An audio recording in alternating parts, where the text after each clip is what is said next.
In chapter 27 in the Acts of the Apostles, we're given a dramatic account of St. Paul's sojourn to Italy to stand trial before Caesar.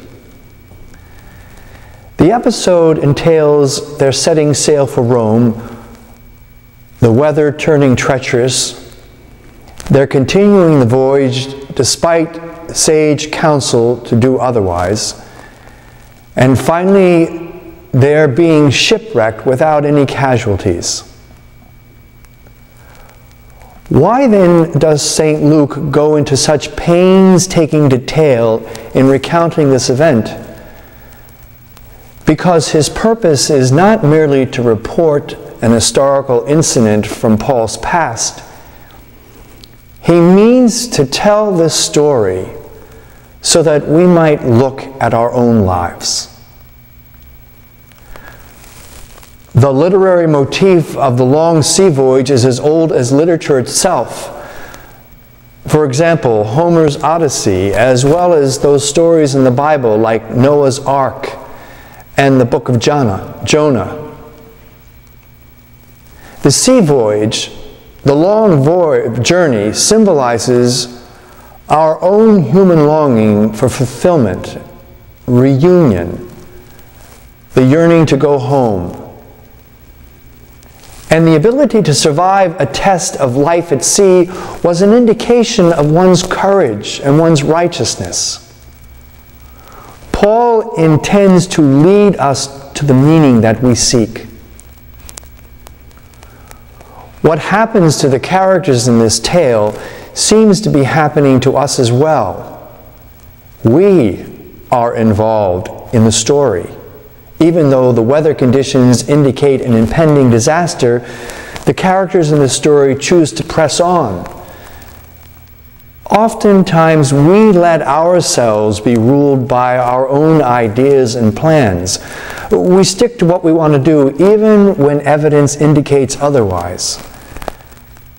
God's compassion extends to our stubbornness.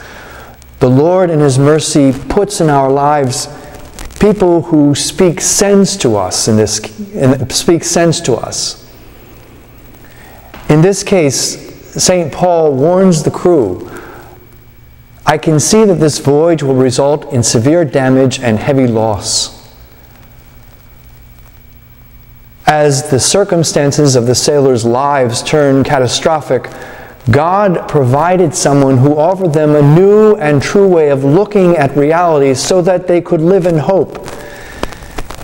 St. Paul at that moment was then a witness, someone who makes them aware of something else bigger than themselves through himself. And the knowledge that results when we listen to a witness is called faith. But the sailors don't believe Paul. And sometimes we don't listen to God when He speaks to us. But does God give up on us? No. Yet we need to reach a point where we really need God's help. And how does that happen? In this story, it's when they reach a point, as the story says, when neither the sun nor the stars were visible for many days, and in such darkness they lose all hope of surviving. They are in despair. But experience shows us that such moments like these are prime occasions for the Lord to reveal His salvation. In this darkness and despair, a voice speaks, "Do not be afraid. Keep up your courage." Astoundingly, at this perilous moment, the centurion, the sailors, and the soldiers all listen to the least likely person who happens to be their prisoner bound in chains. It's the voice of St. Paul speaking to them again. They had ignored it the first time.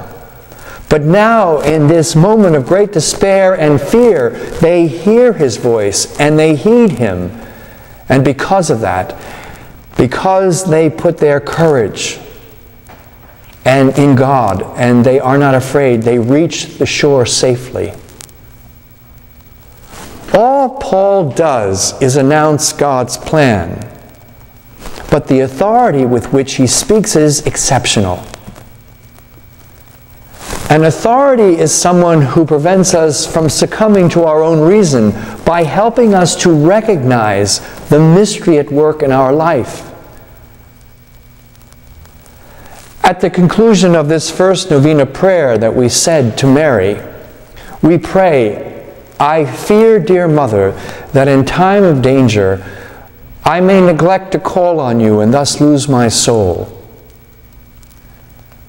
We pray similar words at the conclusion of the third Novena prayer.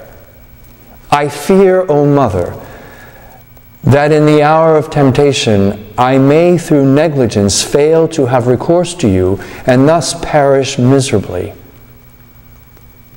You see, we are praying, speaking to one whom we believe to be our advocate, our hope, our refuge, someone who hears us and speaks courage to us at those moments when our voyage in life is threatened by a storm, at those times when the darkness seemingly overwhelms us to the point of despair.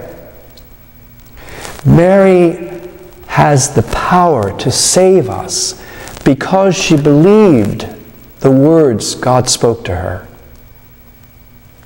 and because she believed that what was said to her would come to be. She has this authority to help us and to say to us with confidence, "Do not be afraid. Keep your courage." Mary speaks sense to us. Her wisdom offers us a new and true way of looking at reality that threatens us so that we can live in hope.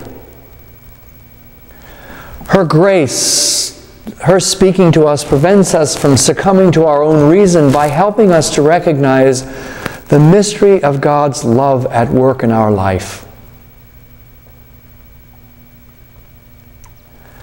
I'd like to conclude with a beautiful quote taken from Pope Benedict's encyclical On Christ Hope.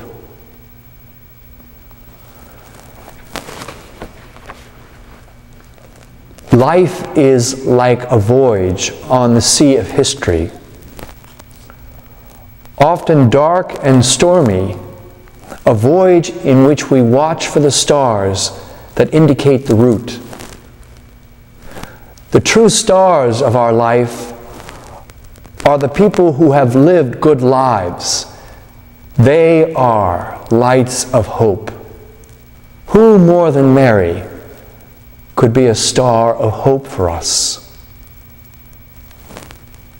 With her yes, she opened the door of our world to God Himself. She became the living ark of the covenant in whom God took flesh, became one of us, and pitched His tent upon us." Listen to this beautiful song,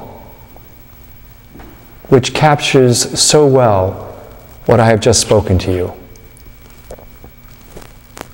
Star upon the ocean, Maria, vessel of devotion, Maria, Mother of all races, Queen of heaven's graces, Maria. Blessed before all others, Maria. Mother of all mothers, Maria. In our life protect us, in our death direct us, Maria.